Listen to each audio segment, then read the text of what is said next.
Hey folks, how y'all doing? It's Wednesday here, and just thinking about some stuff. And yesterday, one of the things I posted on our socials was this image of a kit that Del Toro he made it, he painted it, he did all the finishings to it, and it looked amazing. I mean, obviously, Del Toro was very much a fan of Kiyotama Miya, of his creations, based upon what you see there. And it made me think a little bit more. What happened was that, I kind of thought, like, how come, Del Toro and some of these guys, they're influenced by anime or by Japanese productions, creations. They are definitely influenced by it, but how come they're never really doing a total, like, Japanese property? It's kind of interesting to me. And then the other way around, you have these guys like, take for instance, Kiyotama Miya, of course. How come he hasn't been tapped on the shoulder to create a American production? Like, how come he doesn't have an American property and do his thing? Also, I'm a big fan of Takashi Miike. How come Miike hasn't been done that? I mean, it seems to be the worlds cross a lot where you do have people, on the American side who are heavily influenced and doing stuff based upon some properties, but it's never really a total Japanese property, it would seem.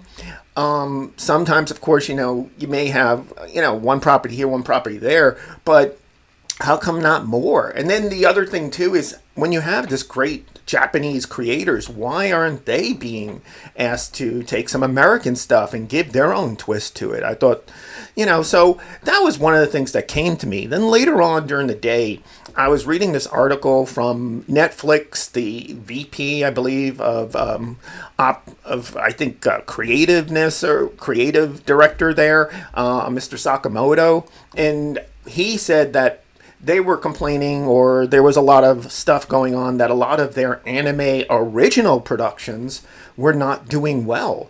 And I kind of, again, like, well, how come the original productions are not doing well for Netflix?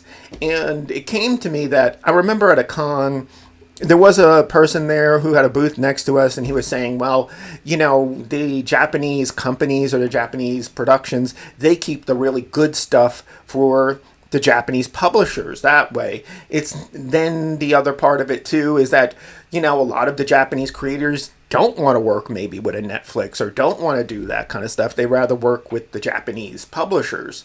So, what's going on there? How come the worlds really don't seem to be able to cross over as well as, I think they should? Obviously, you do have exceptions like One Piece, the live action, which is another thing. Most of the live action adaptations of some of these Japanese properties, let's face it, have not gone that well. Most people had a lot of complaints.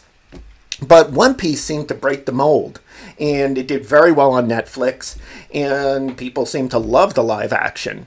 So I wanted to know from you guys is basically, what do you feel? How come there is this influence crossover, but there doesn't seem to really be a real, like, bringing together of the greatest talents, the most amount of, budgets, biggest publishing companies between the two nations that could really, I think, pump out some amazing stuff. I'd like to get your opinions and see what you guys think. All right, take care.